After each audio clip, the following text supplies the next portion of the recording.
ranking every single WrestleMania 41 match, night 1 and night 2, on the same list. I think it will go down as one of the more underrated WrestleManias, and I say that because it wasn't as bad as people are making it out to be. We got some good matches, some good moments. We're going to discuss them. First off, in the match cooked category, we're going with Jay Gunther, the first match of the entire WrestleMania.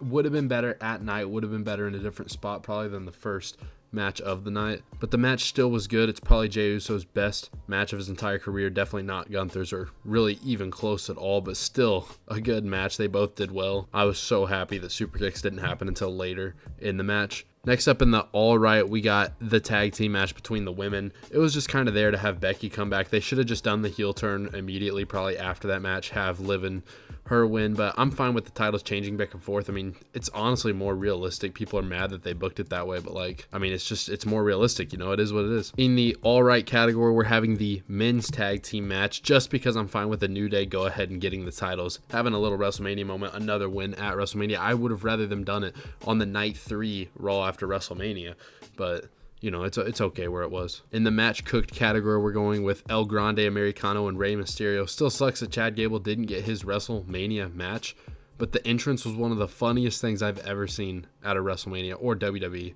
and then the match was pretty good itself. Obviously not Rey Mysterio, but you know, the other Rey. Next up in the All Right category, we're flooding these two categories. We got Logan, AJ. I really wanted this match to be up here, but I'm going to be honest, AJ looked kind of old. Maybe that's a hot take. I saw people blaming Logan. I don't think it was Logan at all. I think AJ looked a little old, maybe a little washed. I hate to say it, but it just kind of felt that way, you know? He didn't look how he used to be. It looked like he was gassing out. It looked like his tank was not filled. In the disappointing category, John Cody. Instead of waiting until the end to put this match on here, let's just go ahead and throw it in there. John Cena and Cody Rhodes, one of the most disappointing matches on the card. Probably the most disappointing.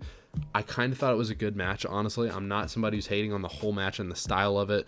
It's kind of what I expected, honestly. But the ending was just bad. It was just bad. It is what it is. Travis Scott being the only person is bad. Travis Scott being there isn't bad. I expected that. He was there. We knew he'd be there. But being the only person, not good. Or at least how they did it. Maybe if he ran down to the ring and immediately got taken out by Cody, it'd be different. Feels a little more fast-paced. But having all that animosity just for Travis Scott, trash. Going into the co-best category, we have Braun Breaker, Finn Balor, Dominic Penta. This match was really good. Obviously, we had the awesome moment on the announce table with the spear. The match was really good. Everyone kind of had their moments. Penta got some good moves in. Braun looked like a freak, like always. Finn Balor got turned on by Dom. We had all that stuff, fun stuff, and, you know, they're still holding back on the full term, which I'm totally fine with. Co-best, by the way, doesn't mean like only one, because I think we're going to have like 3 matches in here. But going in the match cooked category, we have Jade and Naomi. This match was pretty good. I think I have it just below Jay and Gunther. The TikTok says otherwise, but actually I think I privated that because I disagree with this statement. Jade and Naomi, it was a good match. Right below these, I thought it was really good. I thought it was a good showing for both of them. I thought they both looked good. I think Naomi's going to be a pretty good, basically a main event star in the women's division as a heel, probably the best women's heel other than Liv Morgan. Obviously, we have to see what Becky can do, but it was a good match, good build-up, great build-up. In the match cooked category, at the very top of it, we're going LA Knight and Jacob Fatu. This was one of my favorite matches on the card. It was my favorite for a while until the main event, but this match was really good. Jacob Fatu and LA Knight both in their entrances. Aura, great entrances. I love it. Just making entrances a little special for every match on WrestleMania. I like that, the idea of that. Like, they don't have to be Grand Oyster or anything like Cody's, which wasn't too special this year, but, you know, just a little special. Going in the disappointing category, Tiffany and Charlotte. What a disappointment. We thought that the bill would be bad and the match was going to be absolutely fire, but it just wasn't. It was disappointing, and hopefully, if they fight in the future, it'll be better.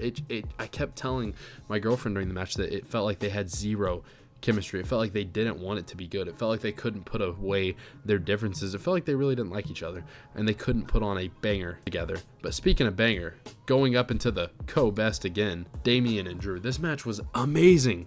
I'm so happy the match ended up being really good. I loved the finish of it. I love the double table spot. We rarely get that anymore, so when we do, it's fire.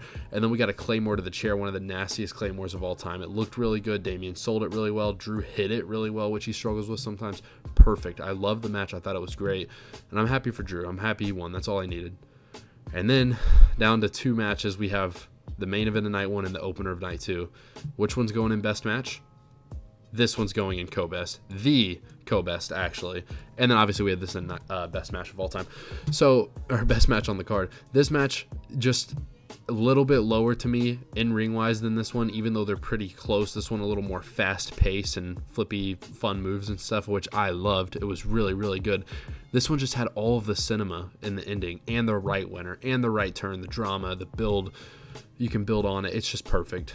I can't put this match above this one. This is one of the greatest, one of my favorite matches I've ever watched. It had the near falls. This one had some close kickouts too, but this one had really close near falls where you thought it was over. And it's just undoubtedly the best. So this is my list. If you guys have any different opinions, make sure you comment them. Check out the TikTok. You guys know the rules.